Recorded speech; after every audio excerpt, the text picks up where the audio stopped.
Di.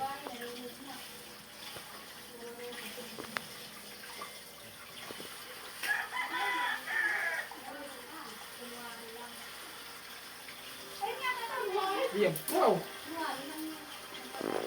Saan ka nagbilad na eh? Ang iyong pandan? Hindi nga mapabilad eh.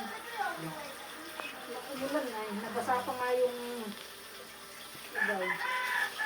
Nasisira yan? Hindi naman. Hindi, pag uminit bukas, hindi bilad ko ulit. Bigat yun. Putay lang yung pagbasa. Kaya pala nagtataka ako eh. Nakaya ko yung isang pirasong naman na eh. Bagaan na eh. Masisip-sip pala ng tubig yung langga. Yung alin? Yung pandan. Nasip pa ng tubig yan. Pag may sariwa, pag yan ay maulan. Naku, mabigat ang pandan pag maulan. Yan ano ah. Yan ang bigat nun. Lubog nga yung paa sa topikan eh. Hindi ka naman gano'ng madudulas kasi mabigat ka. Pero pag napaapak ka naman sa mga ano, matutulas talaga yung pababa.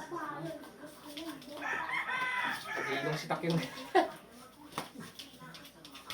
Ay, huwag to. Hindi.